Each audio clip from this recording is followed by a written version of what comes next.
여러분 이제 사도행전 28장에 우리가 다가왔습니다. 우리가 1년이 넘게 사도행전 말씀을 쭉 우리가 강해 설교를 통해서 나누고 있습니다. 앞으로 또 좀 몇 주 남았지만은 오늘 28장 우리가 첫 본문을 대하게 됐습니다. 로마로 향하던 바울이 탄 배가 그레데의 미항을 출발한 직후에 바다의 광풍을 만나서 조난을 당하지 않았습니까? 우리가 지난주 그 내용을 살펴봤죠. 그로부터 14일 만에 그레데 섬에서 서쪽으로 약 750km 표류해서 멜리데라는 섬에 닿게 된 것입니다. 오늘날 그 이름은 몰타 섬입니다. 멜리데 섬은 몰타 섬입니다. 멜리데 곧 몰타 섬은 이탈리아 남쪽 끝 시칠리아에서 지중해로 약 100km 정도 떨어진 곳에 있는 작은 섬을 말합니다. 조난당한 배에서 무려 276명의 선원들이 자신들의 섬으로 상륙하는 그 모습을 보고 멜리데 사람들은 당황스럽고 또 난처하지 않았겠습니까? 그러나 날은 춥고 또 비는 오고 그래서 불이라도 좀 피워줄까 해서 따뜻한 동정을 베푸는 것을 볼 수가 있습니다.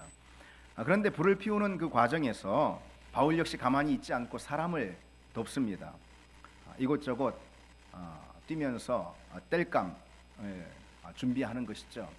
그리고 불을 피우는데 바울도 나무 한 묶음을 거두어서 불에 넣게 됩니다. 그런데 생각지도 못한 일이 벌어지게 되었죠. 동면을 준비하기 위해서 나무 묶음 안에 있던 그 독사가 그 뜨거운 불에 견디지 못하고 갑자기 튀어나와 그만 바울의 손을 문 것입니다. 그러자 바울은 뱀을 다시 그 장작더미에, 그 불타는 장작더미에 떨어내는 것을 볼 수 있습니다. 그 장면을 본 멜리데 섬 사람들이 이렇게 외치죠. 이 사람은 틀림없이 살인자다, 중죄인이다. 바다에서는 살아나왔지만은 정의의 여신이 그를 그대로 살려두지 않는 것이다. 이렇게들 다 말한 것입니다. 고대인들은 헬라의 이 신화를 가지고 있었습니다. 그래서 그런 경우를 보았을 때 그게 바로 정의의 심판이다, 그렇게 여겼던 것이죠. 그가 난파선에서 용케 살아났을지는 몰라도 신이 그를 벌하기 위해서 독사를 준비하신 거다, 이렇게 생각을 했던 것입니다. 그런데 어찌된 영문인지 바울은 독사에 물려도 전혀 당황하는 그런 기색을 보이지 않을 뿐더러 시간이 지나도 몸이 붓거나 또는 죽을 기미가 전혀 보이지 않는 것입니다. 그러자 이번에는 다들 바울이 신이다, 그러면서 바울을 신으로 부르면서 추앙하기 시작한 것입니다. 고대인의 이런 그 세계관을, 종교적 세계관을 우리가 엿볼 수 있는 것이죠.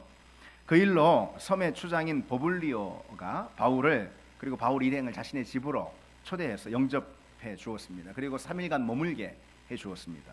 마침 보블리오의 부친이 열병과 이질에 걸려서 병석에 누워 있었는데 바울이 들어가 손을 얹어 안수해 기도함으로 그를 치유해 주었던 것이죠. 멜리데 섬의 열병은요, 염소 젖에 있는 병원 균에 의해서 전염이 되는 것으로 오늘날 밝혀졌습니다. 열병이나 이질과 같은 그 질병이 그래서 그 섬에 굉장히 흔하게 있었던 것이죠. 그래서 그 기적적인 치유의 소식은 이내 사방으로 퍼지게 되었고 그 섬에서 병을 앓고 있던 다른 많은 사람들이 다 바울이 있는 그 보블리오의 집에 모이기 시작한 것입니다. 그래서 고침을 받는 그런 치유의 역사가 그 가운데 일어났던 것이죠. 그 일로 겨우내 석 달 동안 섬 사람들은 바울과 그 일행을 극진히 대접해 주었고 바울이 다시 로마로 떠날 때에 필요한 물건을 배에 공급해서 실어 주을 정도로 그런 친절을 베풀어 주었습니다. 여기까지가 오늘 본문의 말씀이죠.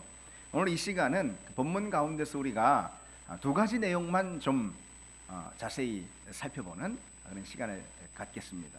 첫째로 우리가 나눌 말씀은 바울이 독사에 물린 장면입니다. 오늘 본문의 대부분의 그런 내용 아니겠습니까? 장작을 넣어 불을 지피는 과정에서 뜨거운 불에 놀란 독사가 갑자기 뛰어나와서 그 바울의 손을 물게 된 것이죠.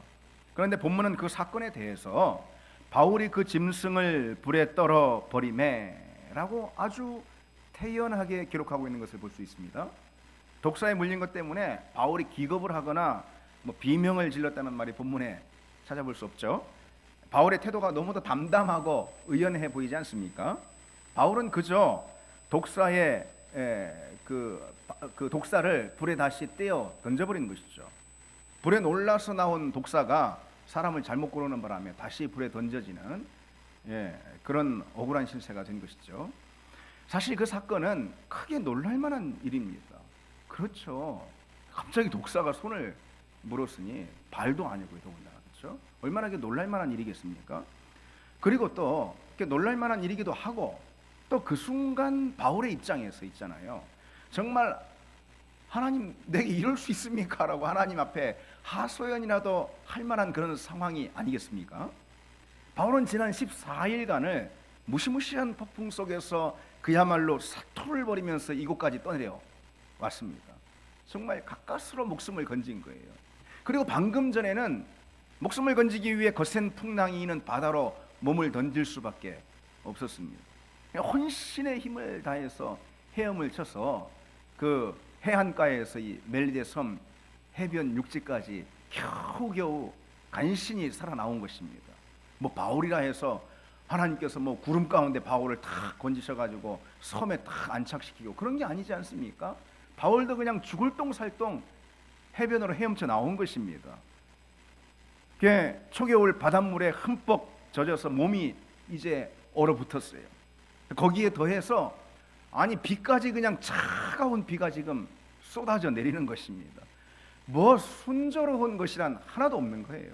순조로운 거예요. 되는 게 하나도 없는 거예요, 그야말로.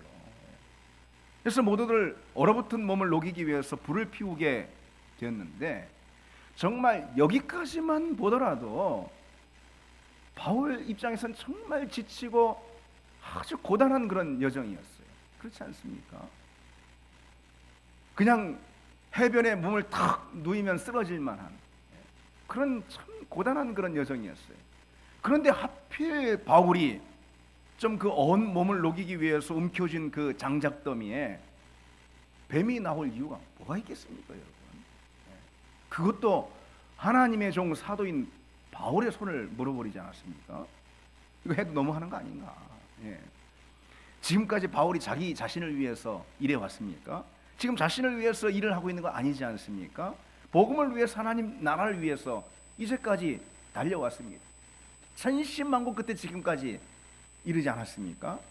그런데 지금까지 당한 그 역경만 해도 그게 참 크고, 그것만 해도 너무 끔찍한데 그것도 모자라서 무슨 또 난데없이 뱀이 나와가지고 손을 무는 일이 있습니까? 아마 그쯤 되면은 대다수 사람들은 나 이젠 일 못하겠다, 난 이제 하나님 일이고 뭐 못하겠다, 그런 말이 나올 법도 하는 상황인 것이죠. 지금까지의 고생과 역경만 해도 지나치고 또 지나친 것일 터인데, 이제 겨우 목숨을 거치고 지칠 대로 지친 몸을 쉬게 하려는데 또다시 뜻밖의 어려움과 불행이 닥친 것이죠. 근데 여러분, 그런 상황인데 바울의 모습을 한번 보십시오. 설상가상 시련에 시련이 더해지고 역경을 헤쳐나온 끝에 또다시 역경이 덮치고 불행한 일들이 계속 겹치는 그 상황에서 바울은 어떤 태도를 보이고 있습니까? 성경이 너무도 밋밋하게 태연하게 기록하고 있습니다. 독사를 불에 떨어버렸다. 그것이 전부입니다. 너무 태연하고 밋밋하고, 바울의 태도로 보자면 참으로 의연하지 않습니까? 바울은 독사에 물린 것이 무섭지 않았을까? 물론 그렇지 않죠. 이것처럼 끔찍한 일이 어디 있으면 여러분만 독사를 싫어하는 것입니까? 바울은 뱀고기를 먹는 사람입니까? 아니지 않습니까? 근데 바울은 그저 호들갑을 떨지 않습니다. 뱀에 물리든 죽음의 풍랑을 당하든 옥에 갇히든 인생의 그 어떤 일이 일어나든 그 모든 상황에 대해서 바울은 야단을 떠는 법이 없습니다. 호들갑을 떠는 법이 없습니다. 그저 의연하게 마주하는 것을 볼 수 있습니다. 여기서뿐만이 아니었죠. 그래서 이젠 뭐 다 끝났어.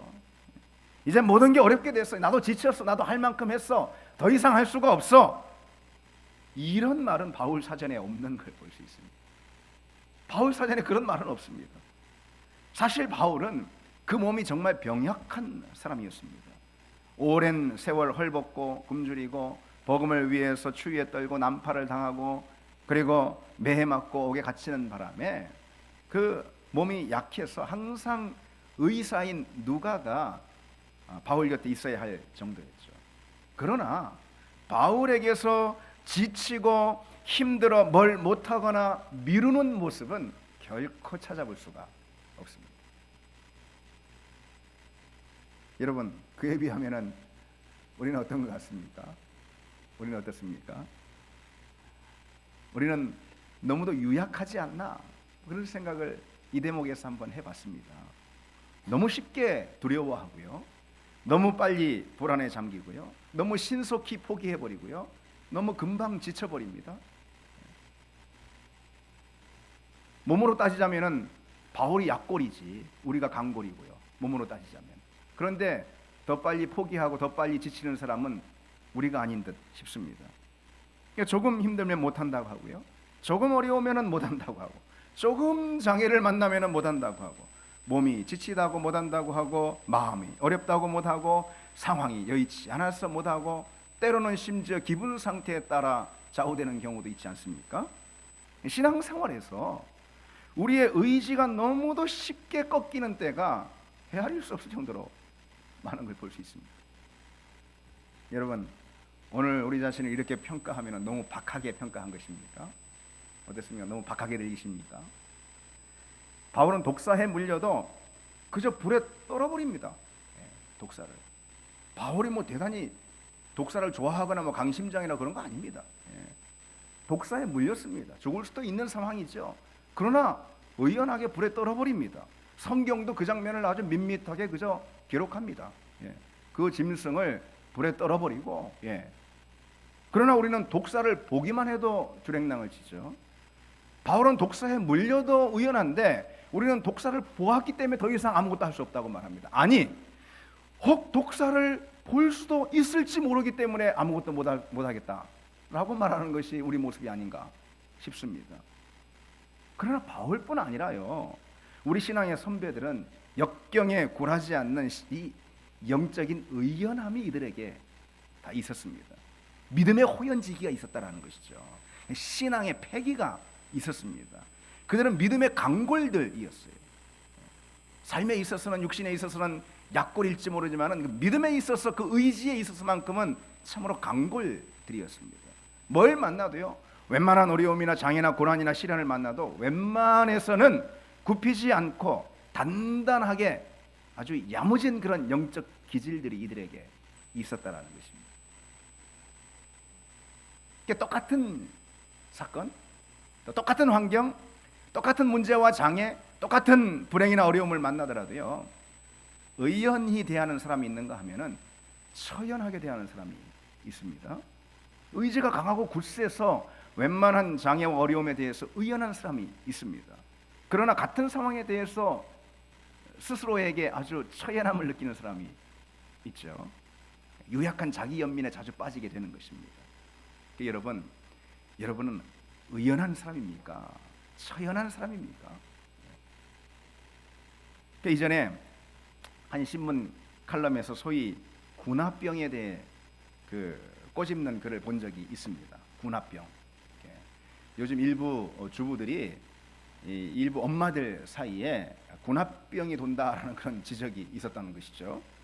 그런데 그 군화병은 미국에서 유행하는 감성 코치 교육법의 영향일 수 있다라는 말입니다. 감성 코치가 뭐냐면은 그 부모가 아이의 감정을 잘 이해하고 공감해 주면은 그 아이가 나중에 자라서 사회적 적응력이 아주 매우 우수하고, 그리고 성적도 좋다라는 그런 연구 결과가 나왔다라는 것입니다. 뭐 그런 연구 안 해도 충분히 짐작해 볼 만한 그런 내용 아니겠습니까? 그렇죠? 부모가 어린 자녀의 마음에 늘 공감해 주고 감정을 이해해 주고 그러면은 나중에 자라서 이 사회적 적응력이나 또 뭐 여러 다른 부분에 있어서도 탁월한 그런 사람이 된다라는 얘기죠. 그런데요, 거기까지는 딱 좋은 거예요. 거기까지는. 근데 문제는요, 아무 행동이나 거의 무조건적인 공감을 해주는 거, 이게 문제인 것입니다. 상황 판단을 하지 않고 다 공감해 주는 것, 이것이 문제가 될 수 있다는 것이죠. 예를 들어서 이런 것입니다. 자기 아들이 친구를 때렸는데 내가 기분이 나빠서 그랬구나. 자기 딸이 학교 가기 싫어가지고 막 투정부리며 때를 쓰는데 네가 피곤해서 그렇구나. 모든 게 그랬구나. 그래서 그랬구나. 그래서 군화병이라는 것입니다. 군화병. 뭐 씻는 군화병이 아니고 그래서 군화병인 거예요. 그런 식으로 항상 뭐 그래서 그랬구나 이렇게 남발하는 그런 것이죠. 그러다 보니까 아이나 엄마 모두 이 군화병에 걸리게 된다라는 그런 지적인 것이죠. 그렇게 되면은 뭐든지 뭐뭐 해서 그렇구나 이걸로 다 이해해 주기를 바라는 것입니다. 그런 마음이 생기는 거예요. 심지어 우리의 무기력에 대해서도 그래서 그랬구나. 우리의 유약함에 대해서도 그래서 그렇지.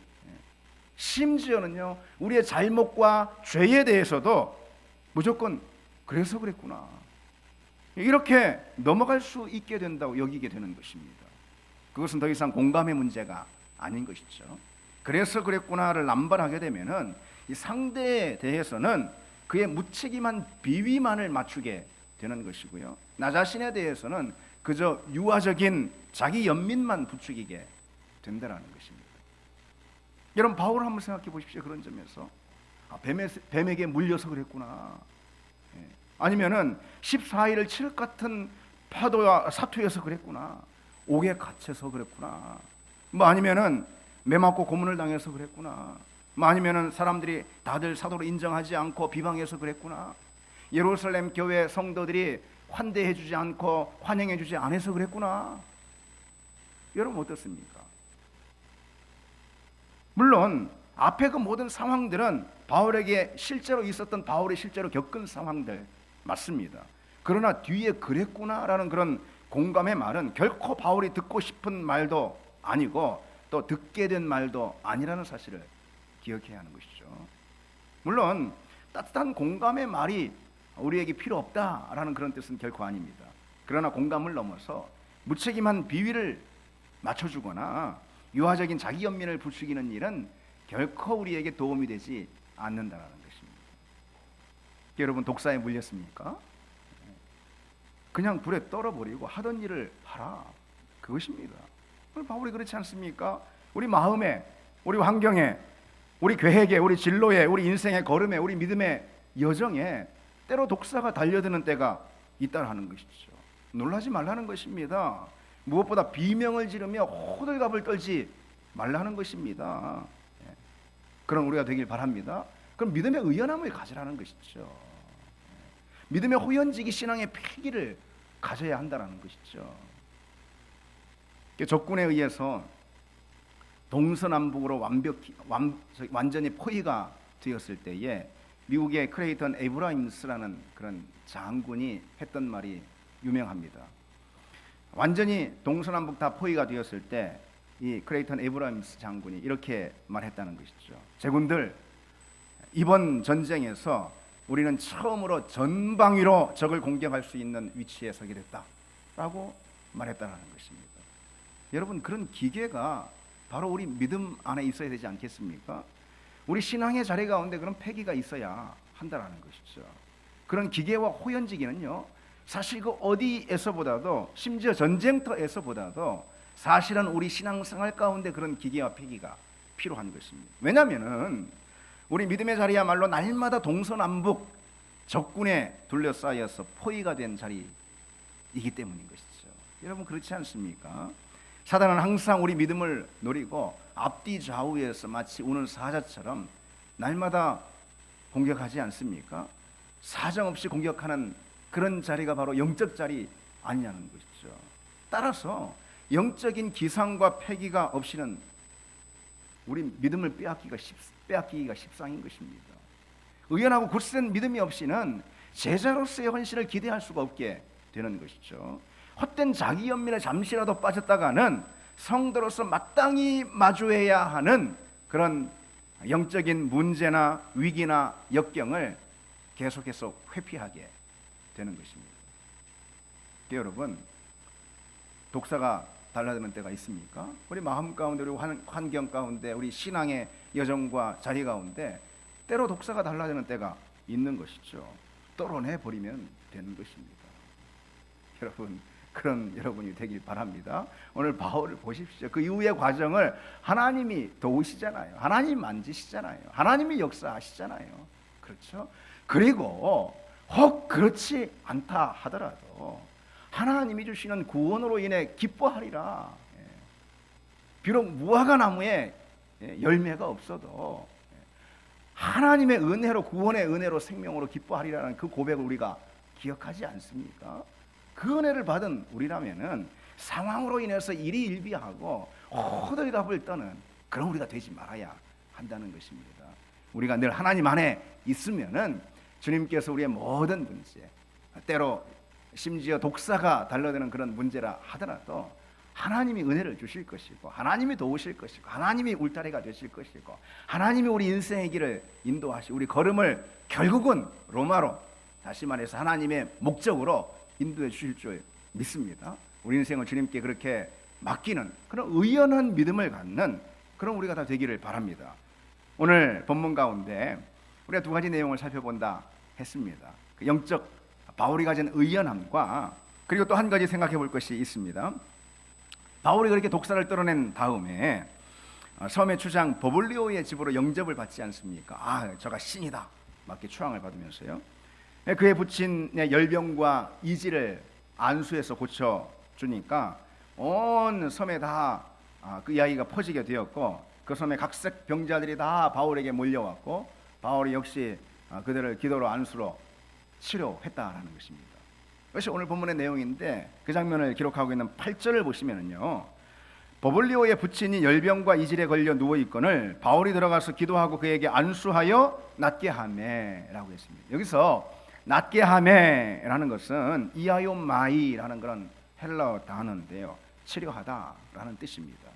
그리고 본문 9절에요, 이러므로 섬 가운데 다른 병든 사람이 와서 고침을 받고 라고 했는데, 여기 역시 고침을 받고 라는 것은 테라피오라는 단어로 치유하다, 힐링, 요즘 우리가 많이 쓰는 힐링이라는 단어입니다. 왜 영어 단어 테라피라는 단어가 있지 않습니까? 이 헬라어 테라피오에서 나온 단어입니다. 근데 이 두 단어 있잖아요, 그냥 치료하다, 그러니까 낫게 하다, 그리고 또 고침을 받다, 이 단어들은 복음서에서 예수님께서 병든 자를 치유하시는 그 치유 사역 가운데 빈번하게 등장하는 같은 단어입니다. 특히 마태복음 4장 23절을 보시면요, 예수님의 공생의 사역을 세 가지로 요약하는 것을 볼 수 있습니다.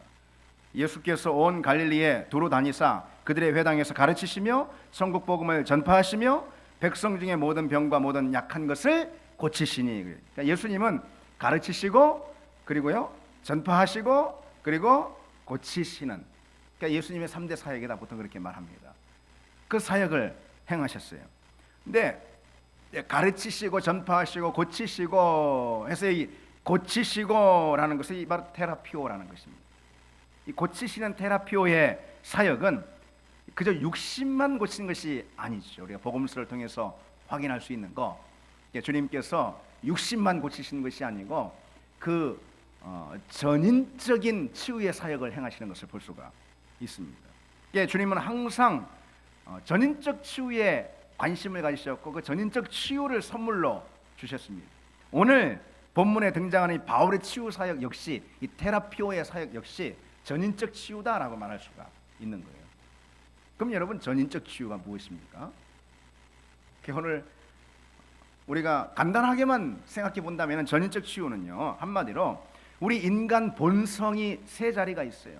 인간 본성, 하나님께서 우리를 이렇게 구성하셨어요. 영과 혼과 몸. 그렇죠. 데살로니가 전서 5장 23절에 말씀하죠. 우리 영과 혼과 몸, 이 전인적 치유가 일어나는, 그저 우리 몸만, 육신만 질병에서 건진받는 게 아니고 우리 혼과 영이, 우리 영혼이 치유를 받는 것, 십자가의 은혜로 치유받는 것, 복음으로 구원을 받는 것, 이게 전인적 치유겠죠, 그렇죠? 그리고 또 한편 이렇게 생각해 볼 수가 있어요. 전인적 치유가 무엇인가? 우리 인격의 세 자리 하면은 보통 뭐라고 말합니까? 우리 지성과 감성과 의지 이렇게 말하잖아요, 그렇죠? 지성과 감정과 의지, 이 세 자리 공히 치유의 역사가 일어나는 것을 전인적 치유다 이렇게 말할 수가 있다라는 것입니다. 그래서 뭐 흔히 말하는 상한 감정의 치유, 감정만 치유받아서는 안 된다는 것이죠. 그 의지의 치유가 일어나야, 의지의 회복이 일어나야 한다는 것입니다. 바울이 믿음에 있어서 영적 의연함을 가졌다 그랬지 않습니까? 그런 의지의 차원인 것이죠. 마치 그런 의지, 영적 의연함, 믿음의 의연함을 갖는 그런 의지, 그 차원으로의 의지의 치유, 회복이 같이 일어나야 하는 것이죠. 어쨌든 우리 지성과 감성과 또 의지 전 차원에서 하나님의 치유의 선물이 주어지는, 이걸 전인적 치유다 이렇게 말하는 것입니다. 영과 혼과 몸 안에 하나님의 치유가 같이 부어지는 것, 이게 전인적 치유다라고 말할 수가 있죠. 주님은 항상 그것에 관심을 가졌습니다. 대표적으로 마태복음 9장의 중풍병자를 고칠 때를 한번 떠올려 보시기 바랍니다. 주님께서 중풍병자를 고치시기 전에 이 말씀을 하시고 고치는 걸 볼 수가 있어요. 안심하라, 내 죄사함을 받았느니라. 이 중풍병자는 죄사함 받으려고 나온 게 아니었거든요. 중풍병에 걸린 자기 몸을 주님께 보이고 고침을 받으려고 나온 거였거든요. 그런데 주님께서 기대하지도 않았던 이 말씀을 먼저 선언해 주시는 거죠. 안심하라, 내 죄사함을 받았느니라. 주님은 병자를 치유하시면서 먼저 죄 용서를 선언하신 것입니다. 그 영혼 가운데도 치유의 선물을 허락해 주시는 것이죠. 그것은요, 모든 질병의 근원이 죄에 있다라는 것을 말해주는 것이죠. 인간은 죄를 받아들여서 타락했습니다. 그리고 그 타락으로 인해서 모든 것이 망가지고 왜곡되고 변질되고 결국은 사망에 이르게 되었다라는 것이죠. 하나님이 창조하신 원래의 모습, 원래의 질서로부터 이탈하고 만 것입니다. 그것으로 인해서 우리 눈에 보이는 결과, 그 타락의 눈에 보이는 결과가 무엇이냐? 육신의 질병이다 이것입니다. 근데 그보다 더 문제의 근본 원인이 따로 있는 것이죠. 바로 죄라는 것이죠. 물론 우리가 만나는 모든 질병이 죄 때문에 생기는 것은 결코 아닙니다. 그리고 죄 때문에 우리가 고난을 받는 것도 결코 아닙니다. 성경이 보여주는 요점은 바로 이거예요. 인생이 겪게 되는 고난과 질병 그리고 죽음의 근본적인 뿌리는, 그 문제는 죄가 세상에 들어와서 우리를 타락에 이르게 한 결과다라는 것입니다. 그것이 세상의 모든 질병과 어그러짐과 왜곡과 세상의 모든 악한 것들의 근본적인 뿌리가 되었다라는 것이 성경의 요점인 것입니다. 그래서 아무리 우리가 질병을 해결하고 세상의 왜곡과 불의를 해결한다 하더라도 원래의 악의 뿌리를 해결하지 않고서는 아무 소용이 없는 거다라는 것입니다. 그래서 주님은 몸의 질병을 고치러 나온 중풍병자를 향해서 느닷없이 안심하라, 내 죄사함을 받았느니라 라고 선언해 주시는 것입니다.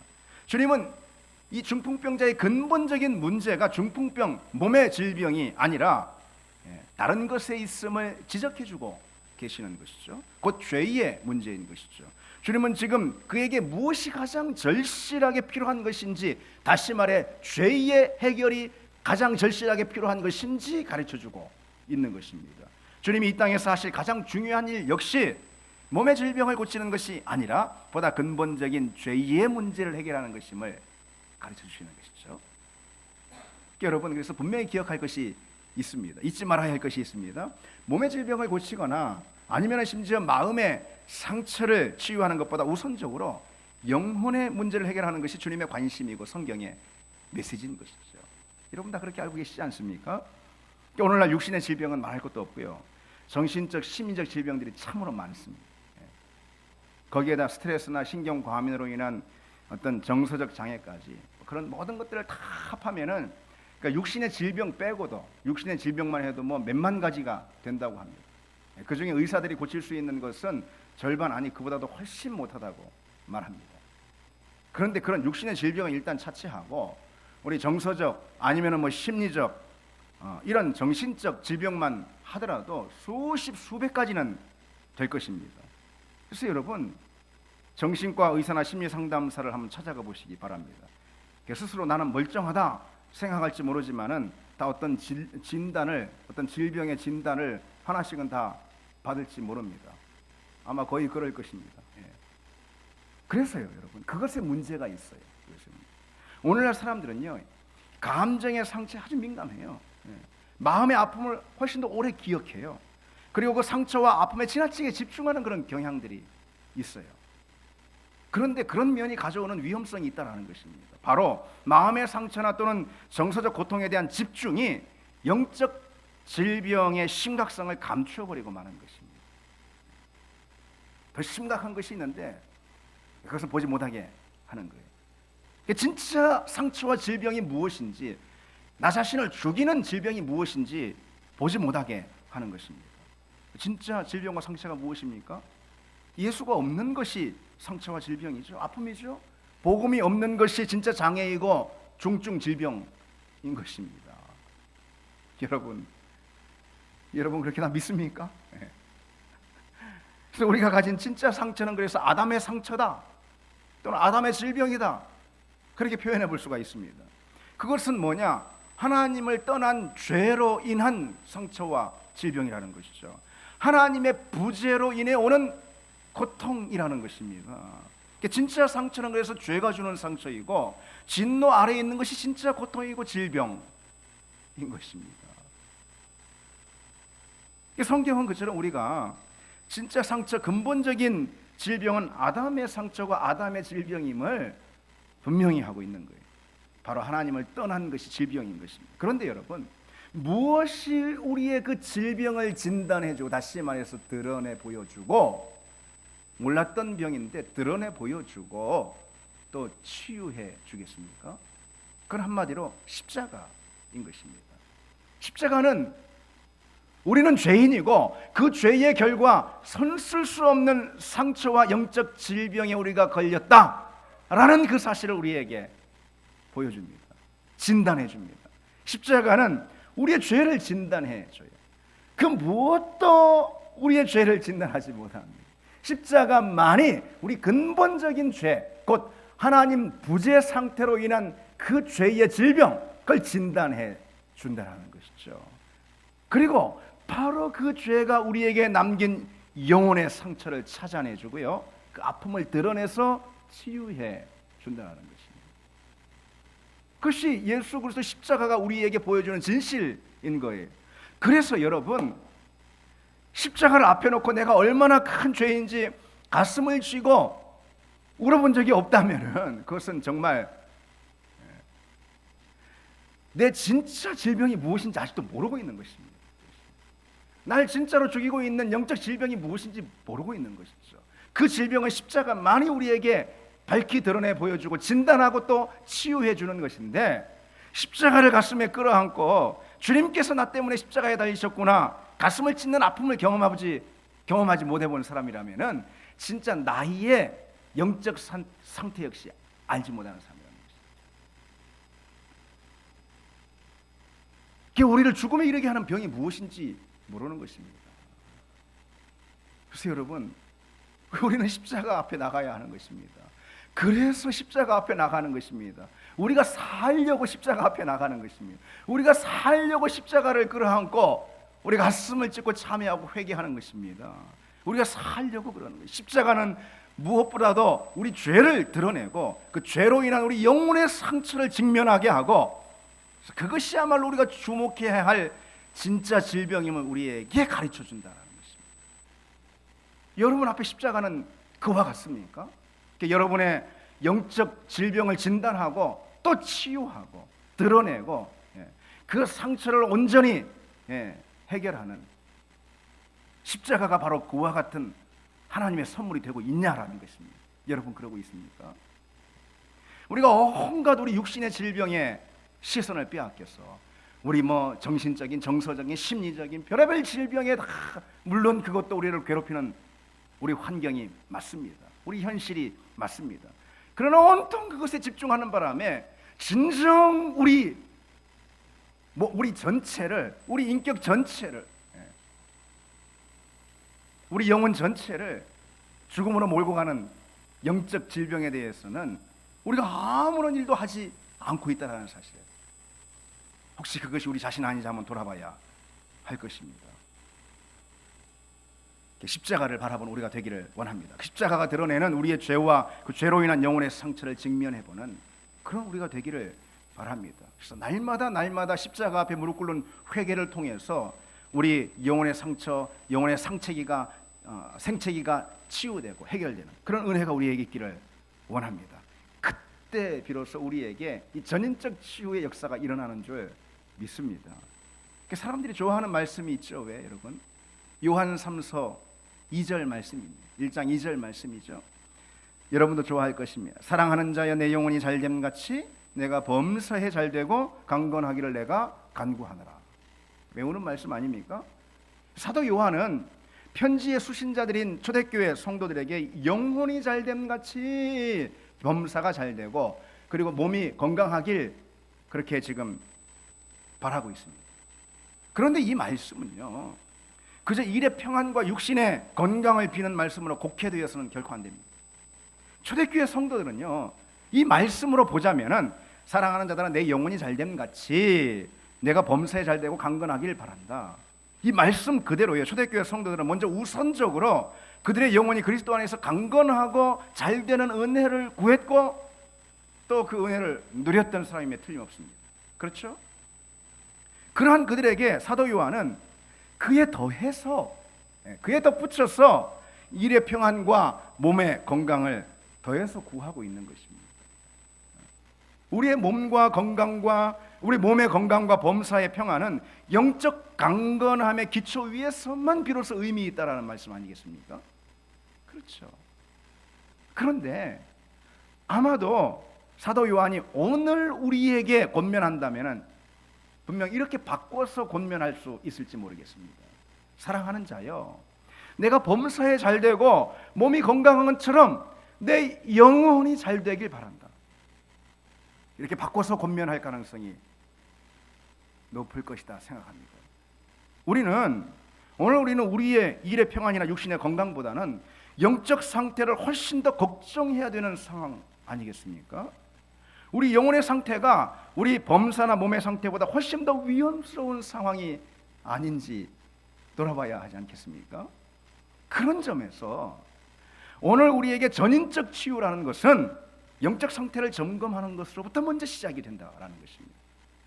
사도 요한으로부터 사랑하는 자여 내 영혼이 잘됨 같이 범사가 잘되고 또 몸이 건강하길 바란다라는 그런 간구를 들은 사람들은 그들에게 전인적 치유는 그들의 영혼이 잘되고 있는 것처럼, 주님과의 연합 안에서 복음 안에서 그들의 영이 잘되고 있는 것처럼 그 몸에 더 집중해서 그 범사에 더 상황을 봐서 더 힘을 쏟아서 그것이 잘되기를 구하는 것이 전인적 치유가 될 수 있을지 모르겠습니다.